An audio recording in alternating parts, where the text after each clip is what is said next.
dari 7 ayat. Memang ada salah satu segi yang perlu diperhatikan, ya, bahwa Quran itu termasuk mukjizat, artinya sesuatu yang istimewa, ya, yang membuat orang tidak mampu mengimbanginya. Quran itu disebut mukjizat. Mukjizat itu artinya mengalahkan, melemahkan pikiran, akal. Quran itu merupakan tantangan. Siapa yang tidak percaya bahwa Quran ini dari Tuhan, ayo coba bikinlah seperti Quran ini. Nah, ini segi mukjizatnya Quran itu ada 3. Satu dari segi bahasanya, ya, bahasanya. Ini kalau yang tidak ngerti bahasa Arab ya tidak ngerti. Dari segi bahasa, keindahan bahasanya. Kedua, caranya penyusunan redaksinya, ya, apa itu namanya, urutannya, ya, urutannya ayat demi ayat. Nomor 3, padatnya isi. Isinya begitu padat, hampir tidak ada sesuatu yang tidak dimuat di dalam Quran yang ada kepentingannya dengan manusia. Oleh karena itu, Quran tidak pernah habis-habis digali orang. Ibarat sumber tidak pernah kering Quran. Mulai sejak zaman Nabi sampai sekarang, tetap digali, diselidiki, dan tidak pernah kering. Nah, ini mukjizat. Ada lagi mukjizat, yaitu segi spiritualnya, segi kerohaniannya Quran. Dia mempunyai khasiat, punya pengaruh-pengaruh. Ya kalau cara Jawa itu punya khasiat lan malati. Pokoknya orang kalau menghina Quran, sekalipun dengan bentuk umpamanya Quran dilinggui, diuyui, dinyek, dino, wong kok nemu blai. Ya mbuh dheke, mbuh anake. Mbuh apa ini satu kepercayaan, ya. Sebaliknya, kalau orang dengan baik membaca Quran, sekalipun tidak ngerti maknanya, dia baca, demi ini adalah firman Tuhanku. Katakanlah surat dari Tuhan. Saya ingin ikut membacanya. Atau dia apalagi mengerti itu, ya, tidak ngerti pun, itu dianggap ibadah. Segi-segi yang positif dari baca Quran itu ada. Ini di sini mukjizatnya itu. Kalau tidak, ya sama dengan yang lain, tidak ada apa-apa, tidak ada artinya apa-apa Quran itu kalau tidak ada segi-segi mukjizatnya. Ini pernah ditantang, ya, orang Arab yang sudah tinggi kesusastraannya itu, suruh bikin satu surat saja. Itu ternyata sampai sekarang tidak ada yang sanggup yang memenuhi syarat-syarat keindahan, kesusastraan dan kesenian, ya, bahasa Arab ini. Jadi saya kembali lagi. Sabda Nabi ini tentang Fatihah ini saya kebetulan baca kok, saya pikir-pikir. Ini dari Ibnu Abbas. Ada lagi ini yang mengenai Fatihah ini. Dari Imran bin Husain, seorang sahabat Nabi. Ya, coba dengarkan aja, saya tirukan nih. Fatihatul Kitabi wa ayatul kursi. Fatihah Quran dan ayat kursi. La yaqra'u ma 'abdun. Tidak membaca keduanya abdun, seorang hamba, fi darin, di dalam satu rumah, baca Fatihah dan ayat kursi di rumah, fayusibahum dzalikal yauma, kok rumah itu penduduknya terkena pada hari itu oleh ainu insin au jinnin, oleh gangguan manusia atau jin, tidak bisa. Itu artinya orang baca Quran dan ayat kursi, ya, Fatihah dan ayat kursi itu mempunyai kekhususan, itu ditakuti atau menjadi penangkal daripada kekuatan-kekuatan gaib dari setan dan jin. Oleh karena itu ada ini dari Abu Sa'id Al-Khudri, sahabat Nabi. Itu waktu ada orang sakit. Ini zaman Nabi itu, dia keliling. Ya, jalan-jalan sampai di satu desa, kepala desanya itu sakit, sudah lama. Sudah ada obat. Nah ini si sahabat Abu Sa'id ini ada dengan teman-temannya. Terus orang yang punya rumah itu putusan, coba-coba barangkali sahabat Nabi itu bisa mengobati gitu. Terus akhirnya disilahkan. Lah ini tidak ngerti apa-apa, dungo orang iso, ini tidak iso, dan memang tidak pernah jadi apa itu, katakanlah dukun itu tidak pernah. Tukang suwo yonda, cuma dia ingat pada waktu dia disuruh maju, ini sampean mau, sebab yang paling tua itu di antara rombongan itu. Akhirnya dia lalu ingat, iya, Nabi itu pernah satu kali bersabda, Al-Fatihatu lima quri'at lah. Fatihah itu tergantung niatnya untuk apa. Menurut saja tak wacana Fatihah. Akhirnya dibacakan Fatihah 3 kali dengan menaruh percaya pada sabda Nabi bahwa Fatihah itu berguna untuk apa saja yang dibaca untuk itu. Akhirnya setelah dibaca 3 kali, orangnya itu kok sembuh. Nah ini dalam hadis yang saya baca ini. Jadi Fatihah itu sampai Kanjeng Nabi malah di sini saya menemukan di sini, yaitu dari sahabat Abu Sa'id Al-Khudri ceritanya ini. Fatihatul kitabi syifa'um minas summi. Fatihah Quran itu penyembuhan dari racun. Ini sabda.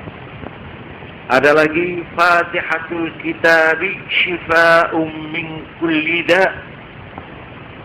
Fatihah Quran itu penyembuhan dari segala macam penyakit, baik penyakit hati, yaitu hati kaku, hati cenderung kejahatan dan sebagainya, maupun penyakit secara zahir. Hal-hal yang begini ini memang kadang-kadang sukar dicernakan oleh kita yang sudah berpikir secara ilmiah atau secara wissenschaftlichnya, secara ilmu pengetahuan. Tetapi hadis semacam ini banyak. Seperti pernah Sayyidina Ali karramallahu wajhah pada waktu melakukan hijrah, itu jalan kaki dari Mekah ke Madinah. Setelah sampai di Madinah, kakinya itu bengkak dan pecah-pecah. Sehingga pada waktu salat jamaah di masjid, beliau tidak hadir. Ditanya oleh Nabi, mana Ali? Anu sakit, kakinya bengkak. Oh iya. Terus Kanjeng Nabi turun pergi. Setelah sampai dilihat, apa Ali? Ini kaki saya. Nabi, habis jalan. Dalam hadis itu disebutkan, terus dipegang kakinya itu. Nabi terus entah baca apa yang dibaca, terus disebul ke tangannya. Terus jebres. Ini hadis yang semacam ini banyak, tunggali. Tapi ini bukan propaganda untuk menyaingi dokter, bukan. Tapi ada satu hal yang petunjuk agama itu, apabila kita amalkan dengan penuh kepercayaan, itu memang kita kenyataannya itu memang terasa. Dan ini sudah berlaku lama ini. Apa ini disebut pengobatan tradisional apa bagaimana, tidak ngerti saya itu. Tapi ini sudah berlaku lama ini. Orang yang kejinen, coba serahkan dokter, barangkali dokter angkat bahu, angkat tangan. Bisa kalau mau kejinen, kesurupan, paling ini apa ini urat syaraf begitu, nanti lain memang. Padahal ada itu penyakit yang ditimbulkan oleh gangguan-gangguan itu. Oh, ini dibuktikan dengan ilmiah suka, ya. Tapi kalau sampean lihat kejadian-kejadian di kampung-kampung, itu memang tidak bisa dibantah itu. Ada itu kenyataan orang yang kesurupan, yang diganggu, macam-macam bayangan dan sebagainya, mimpi-mimpi yang buruk dan sebagainya. Nah, saya kembali lagi kepada Fatihah yang mempunyai pahala demikian itu. Di sini ada lagi Fatihatul Kitab tujzi ma la yujzi syai'un minal Qur'an. Fatihah Quran itu, pembukaan Quran, mencukupi apa yang tidak dicukupi oleh sedikit pun dari yang lain dari Quran. Oleh karena itu, menurut Imam Syafi'i, orang sembahyang itu kalau tidak baca Fatihah, ya, itu tidak sah, tidak mencukupi. Sekalipun dia menghabiskan Quran 30 juz, tapi Fatihahnya tidak dibaca, tidak cukup. Tapi sebaliknya, kalau orang itu sembahyang baca Fatihah, tidak usah baca Quran yang lain, cukup. Ini memang menurut Imam Syafi'i begitu, ya. Imam Syafi'i wajib. Memang ada yang mengatakan tidak wajib, yaitu Imam Maliki dan Imam Hambali. Baca Fatihah dalam sembahyang itu sunnah. Tapi Imam Syafi'i wajib, karena ada sabda Nabi yang menurut beliau hadis ini kuat sekali, yaitu apa itu? La salata liman lam yaqra'ul Fatihah, atau mana? Tidak ada salat bagi orang yang tidak membaca Fatihah, jadi wajib. Tapi katanya Imam Maliki, oh bukan begitu artinya itu. Bagaimana? Tidak sempurna salat seseorang kalau tidak baca. Jadi tidak sempurna aja. Jadi itu sunat.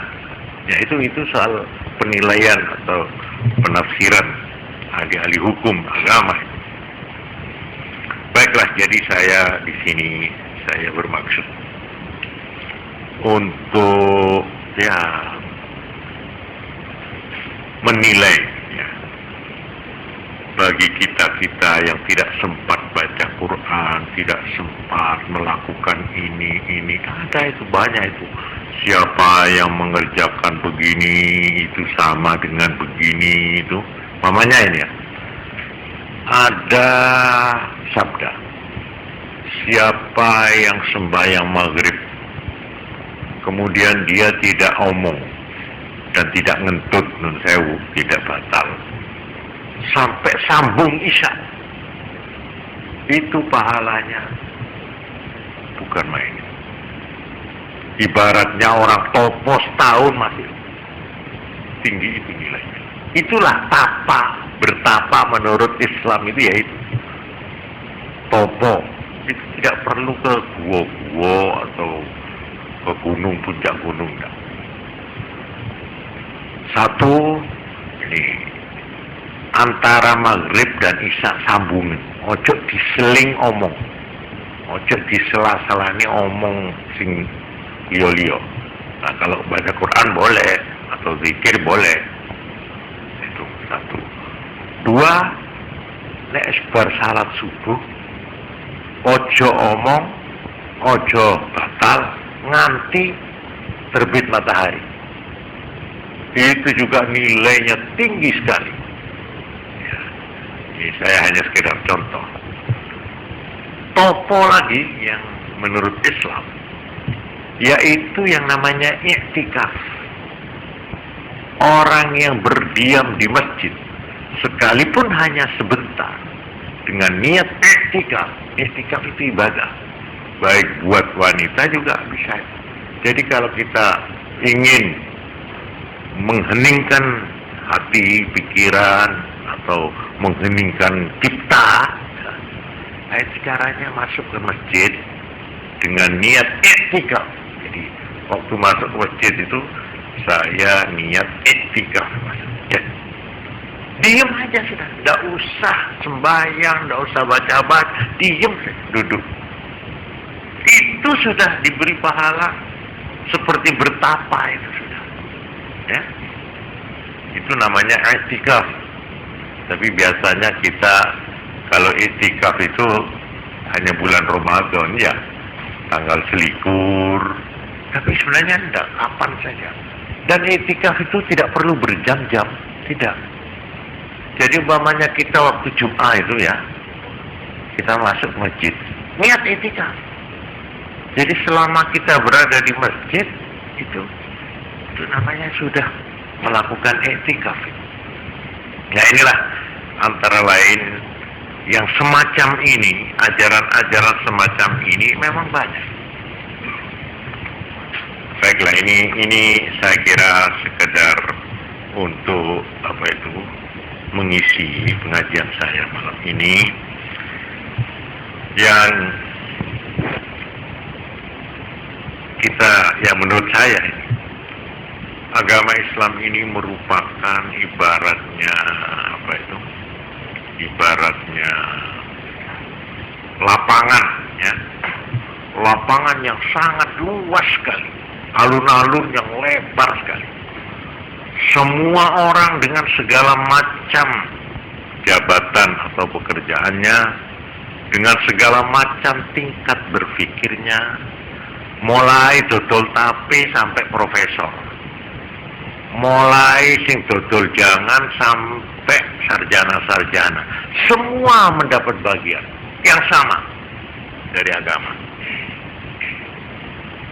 Seperti ada orang berkata, wong sembahyang ku gak perlu. Lho kok gak perlu? Lah kon maca ora ngerti maknane ngono.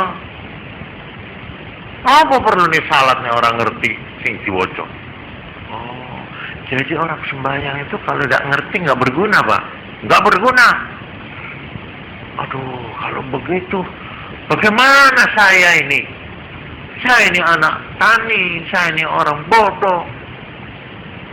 Saya ini orang yang katakanlah cuma saya gak ngerti cara Arab saya ini. Kalau bahasa Inggris bisa, bahasa Jerman bisa, bahasa Arab saya memang tidak belajar. Apakah saya kalau sembahyang lalu percuma? Tidak sah. Oh, jadi Islam itu hanya untuk orang Arab kaya. Ada yang ngerti Arab, ya. Kalau saya baca tidak ngerti lalu tidak dapat apa-apa. Loh, memang orang baca Quran itu apa gunanya kalau tidak ngerti? Ada lagi yang berkata, apa gunanya kita itu membaca Quran? Ngerti, tapi tidak dikerjakan. Percuma.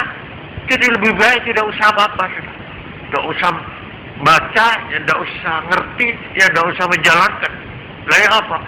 Main dua, coba ini bagaimana ini nalari ya apa ya. Cobalah saya minta tanya, seperti wong sing dodol dawet niku amrih oleh ganjaran, mendapat nilai, menjadi hamba yang disayang oleh Tuhan, itu caranya bagaimana? Apa harus belajar dulu dia 7 tahun supaya dia bisa menguasai bahasa Arab? Sudahlah, jangan tanya orang, diri kita sendiri ini ajalah. Nah, karena itu satu keadilan, satu rahmat Tuhan, bahwa semua manusia dari segala macam tingkatnya, mulai sejak abad 7, di mana belum mengenal kemajuan apa-apa waktu, belum ada sekolah, belum ada kemajuan teknik, belum ada di zaman Nabi itu, zaman onta. Itu Islam sudah diamalkan. Apakah nilai mereka yang mengamalkan di zaman Nabi dan nilai kita yang mengamalkan di abad 20 ini apa beda? Apa lebih bagus kita? Sebab kita ini kan sudah, agama ini adalah pedoman hidup untuk semua orang, mulai profesor sampai dokter jangan, orang yang paling pinter sampai orang buta huruf harus mendapat bimbingan dalam kehidupannya di bidangnya masing-masing. Nah, untuk konsumsi inilah maka ajaran Islam ini seperti gajah tadi. Ada yang seperti daun tapi telinganya itu seperti daun, iya kan? Ada yang luas, ya gampang, yaitu telaline atau butute, iya kan? Tapi ada yang keras tidak boleh ditawar seperti siungnya, ada. Ada yang nek kon arep ngentekno agama, entekno wis sing khusuk, sing mempeng, sing sregep, sing tekun, mesti kon sing kalah. Dudu agamane sing kalah. Padha karo kon arep mikul wetenge gajah. Ayo entekno. Gak bisa. Kamu akan menghabiskan agama, mau kok ijennya agama, supaya kamu jadi orang yang paling agamis, umpamanya. Ya. Sama dengan orang akan menghabiskan banyune segoro. Ayo, kidu entekno. Saking tamake, saking oleh kepingin ngijeni, oleh nimbo, oleh ngangsu, tapi ya sing diangsu kok segoro, ya. Ya, tiwas kesel mati dia itu. Begitu juga agama. Jadi agama itu memberi kesempatan. Karena itu la yukallifullahu nafsan illa wus'aha. Tuhan tidak akan memberi tugas, memberi beban kecuali terhadap seseorang kecuali menurut